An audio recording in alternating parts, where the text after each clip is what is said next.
Assalamualaikum dan salam sejahtera. Gopal Sri Ram berkata, saya ni pembohong, saya tidak boleh dipercayai. Saya telah berkata, Najib Tun Razak dan Rosmah Mansor akan didapati bersalah. Betul atau tidak?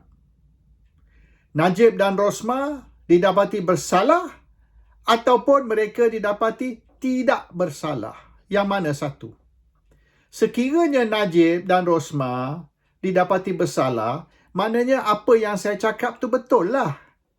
Di mana yang kata saya bohong dan tidak boleh dipercayai? Buktinya ialah keputusan mahkamah. Dan keputusan mahkamah yang telah dikeluarkan oleh hakim sama macam dokumen-dokumen yang saya telah dedah. Tak beza. Sebiji. Orang yang duduk dalam mahkamah, ada peguam yang duduk dalam mahkamah, bila hakim membaca keputusan, dia telah lihat dokumen yang saya telah dedah dan lawyer tersebut telah beritahu saya word for word, sebiji apa yang Raja Petra dedah tu exactly the same apa yang dibaca di dalam mahkamah. Itu satu lawyer yang menghadiri perbicaraan beritahu saya. Jadi 100% confirm dokumen tu memang original, authentic. Dan mereka telah buat laporan polis tentang dokumen mahkamah yang telah bocor. Mereka tidak kata dokumen palsu, mereka tidak katakan fake news. Mereka tidak kata dokumen ni rekaan dan bukan dokumen mahkamah. Mereka mengaku dokumen ni dokumen mahkamah yang telah bocor.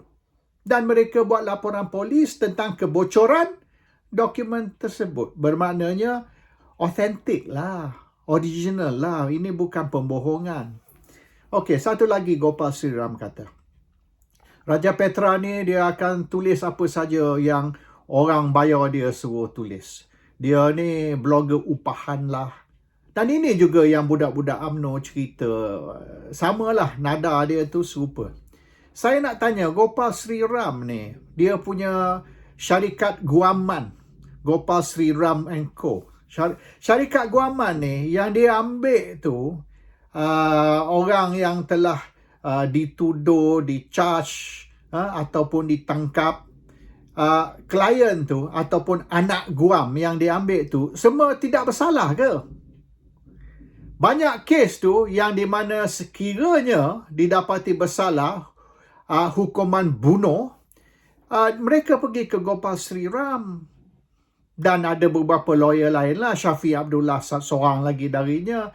Ini kes-kes berat, kes yang di mana kalau kena ni berpuluh tahun penjara ataupun mungkin hukum bunuh. Mereka pergi Gopal Sri Ram, mereka pergi Syafiq Abdullah. Sebab ini lawyer-lawyer yang handal. Lawyer-lawyer yang terkenal sebagai lawyer atau syarikat yang sekiranya kita ni menghadapi tuduhan yang berat, maka lawyer-lawyer ini boleh melepaskan kita, boleh membantu kita. Tapi mereka ambil ni, Gopal Sri Ram misalan. Dia ambil ni klien ni, anak guam ni. Mereka tidak bersalah ke? Mereka bersalah. Jadi, yang Gopal Sri Ram defend ni, yang Gopal Sri Ram bela ni, bukan orang tidak bersalah. Orang bersalah.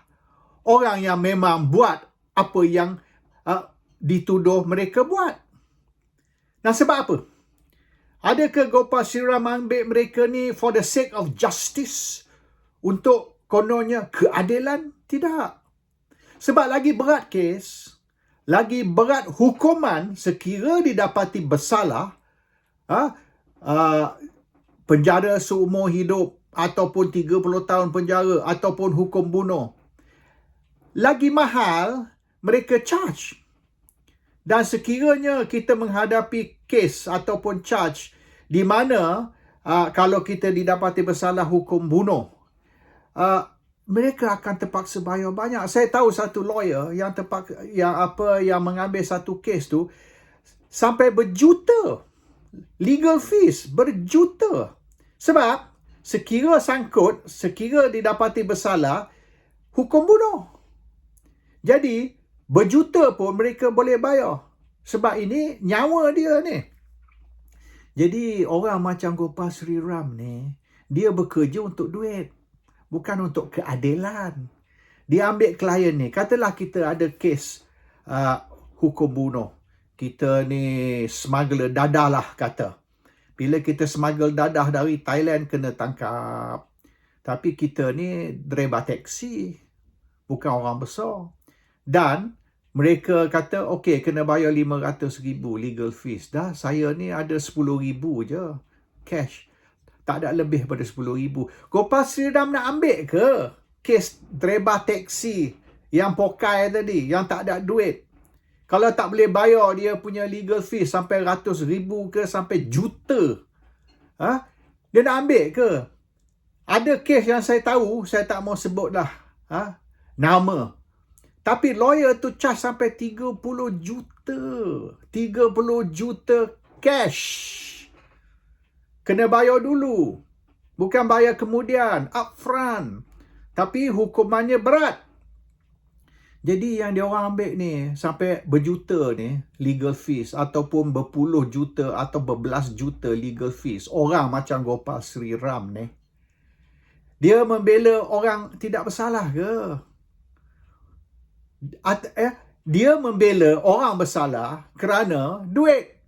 Gopal Sri Ram tu, muka dia tidak lihat duit ke? Dia kata, oh, Raja Petra ni, dia buat kerja ni sebab dibayar. Dia diupah dan sebagainya. Gopal Sri Ram tu tak diupah ke? Tidak dibayar ke? Berapa juta setahun dia dapat membela orang bersalah? Jadi Gopal Sri Ram ni tidak ada prinsip juga. Dia bukan nak membela orang yang tidak bersalah. Dia bela orang bersalah. Tetapi orang tersebut boleh bayar dia banyak, beratus ribu atau berjuta. Jadi prinsip dia, this is not about defending the innocent. This is about defending whoever can pay me money. Biar orang jahat sekalipun, biar orang yang betul melakukan jenayah tersebut pun, dia akan bela. Dia akan bela dan dia akan beritahu mahkamah, orang ni tidak bersalah lah, orang ni difitnah lah, orang ni dizalimi lah, dan macam-macam lagi. Meminta mahkamah bebaskan anak guam dia, klien dia, semata-mata kerana dia terima banyak duit dari orang yang bersalah. Jadi Gopal Sri Ram janganlah bercerita macam dia ni nabi sangat, yang dia ni berkhidmat fi sabilillah konon. There's no fi sabilillah lah. Gopal Sri Ram ni muka duit, dan dia akan bela sesiapa yang boleh bayar, dan dia nak masukkan Rosmah ke dalam jail. Mati-mati macam mana pun Rosmah kena masuk jail. Kerana dia pun terima upahan dari orang-orang tertentu untuk menentukan yang Najib dan juga Rosmah akan didapati bersalah supaya politik Najib ni habis. Soalan dia, who is Gopal Sri Ram's master? Gopal Sri Ram ni boneka siapa? Dia bekerja untuk siapa? Dia bekerja untuk Allah. Gopal Sri Ram ni fi sabilillah. Kepala bapa dia. Muka Gopal Sri Ram tu tengok tahu muka duit. Jadi janganlah tuduh orang ni buat kerja untuk duit, orang tu buat kerja untuk duit. Apabila dia sendiri ni mendapat berjuta-juta sebab dia kerja untuk duit, dan dia bela orang bersalah, bukan kerana orang tu tidak bersalah, tetapi kerana orang tu boleh bayar dia banyak duit. Assalamualaikum. Salam sejahtera.